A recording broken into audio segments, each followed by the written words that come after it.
Today we are going to talk about 10 takeaways from the OU spring game and all that's coming up after the bumper. What do you mean you don't subscribe to my son's YouTube channel? Mama, no! Just snap the damn ball, RJ. What's up, kid folk? It's RJ Young. I am not on a step mill. Consider hitting the like and subscribe button because I upload a video every single day. It's always OU related, college football related, sports related. We have a good time, and today we're going to talk about 10 things we learned from the OU spring game. Now, for starters, we learned that night games are the way to go. We know this because Lincoln Riley made a bold move in moving the spring game from 3 p.m. on Saturday to 7:30 p.m. on Friday, 4 days before the Saturday game was supposed to be played, and 50,000 people still made it to that game. This is not a small win for Oklahoma. This is massive, especially with these football temperatures that you had in Norman the day before. It's supposed to be wet and nasty and awful. That's the first thing. The second thing we learned is Jalen Hurts was a better quarterback than Tanner Mordecai, and Tanner Schaefer was better than all of them. But that's why it's a spring game, right? Nobody expects Tanner Schaefer to be the starting quarterback at Oklahoma on August 31st when OU plays Houston. Just not gonna happen. And as good as Jalen Hurts looked, he didn't look amazing. He didn't look great. For perspective, neither did Kyler Murray or Austin Kendall last year, so there's that.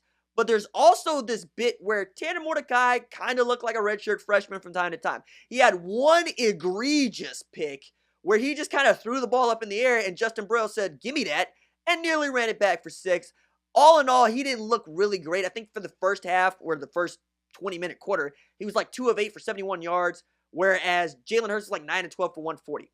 The next thing we learned is that the bevy of receivers that Oklahoma brought in as early enrollees, and by receivers I mean Austin Stogner, Theo Wease, Trajan Bridges, Jaden Hazelwood, they look good. Now, Jaden Hazelwood didn't have the stats, but Trajan Bridges came out there and showed everybody why he was one of the best wide receivers in the country last year, basically turning Robert Charlton into mincemeat, while Theo Wease was on the receiving end of some absolutely great timing catches and plays.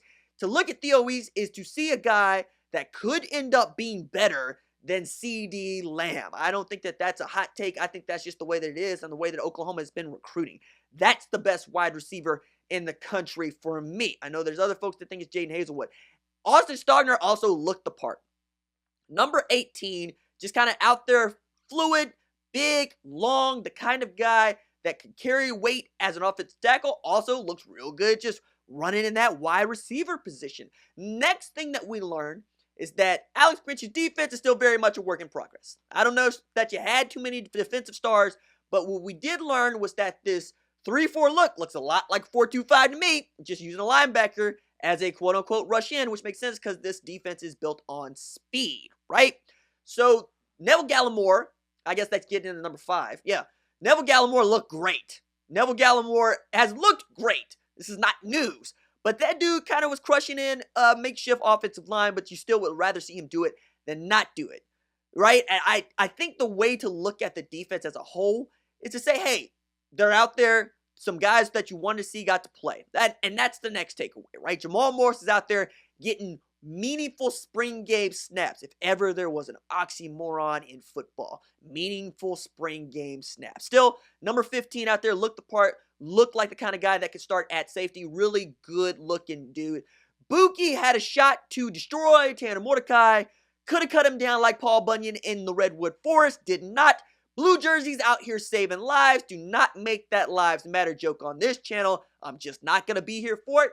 Probably get that comment seen, and then, well, you won't like what happens next. But the blue jersey saving lives joke will allow that one to live and breathe because, again, Jalen Hurts was very much in there as Bryan Mead. This is the next takeaway. Bryan Mead looked like the kind of guy that people have been talking about him looking like. He looked like the kind of guy that could start next to Kenneth Murray Jr. at the will linebacker position. He had 4 stops in the first half, first quarter, whatever you want to call it, and had Jalen Hurts dead to rights. Again, the blue jersey saved Jalen Hurts' life. Now, you could say that perhaps he would have shaken him, and I'm sure that Jalen Hurts would have said that he would have shaken him, but the dude out of Rejoice Christian in Wausau, Oklahoma looked real good. And my dude, Ryan Jones, did not. Now, I still like Ryan Jones. I still think that he could be the kind of guy that figures into what Alex Grinch is doing. But if you're taking spring game and glorified scrimmage, nah, he ain't look good. He started at will linebacker next to Kenneth Murray Jr., and that's a good look. But it's not a good look for Lee Morris to come across the middle, get a one-handed grab on you. You can't wrap him up, and then Lee Morris does what he just does at Oklahoma, which is score touchdowns. Takes it all the way to the house. It's going to be really difficult for Grant Calcaterra to keep his starting position as long as Lee Morris is there, right? The next thing that we learn is you really, really, really can't take anything away from this offensive line. I mean, we saw Clayton Woods starting at center. I don't think we're ever going to see Clayton Woods start at center at OU football. Not a game. Not like that. I would not bet the farm on Clayton Woods starting at center. And we also learned along with that Jeremiah Hall is not saying die. That man took his own read and got chunk yardage out of it. Also, looked like he put on a little weight. Good for you, Jeremiah. Big number 27. You're going to have to fight for your job. You know, I'm sure that Braden Willis is going to push him. I'm sure that Kobe Tillman's going to push him. And to date, I kind of think that Braden Willis will be that dude at H-back. We'll have to wait and see. And the last thing that we learned from this is, hey, one set of eyes was tweeted pregame by the Lincoln Riley. I expect to see more. At the time of this video, at least, is one eyes. It could be 7 by the time we get done. Who knows? But those are our takeaways from the OU spring game. We'll have more in the follow-up segments on this channel. If you like videos, don't forget to like and subscribe because I upload a video every single day. It's always OU related, college football related, sports related. We have a good time. I will see you tomorrow. Deuces.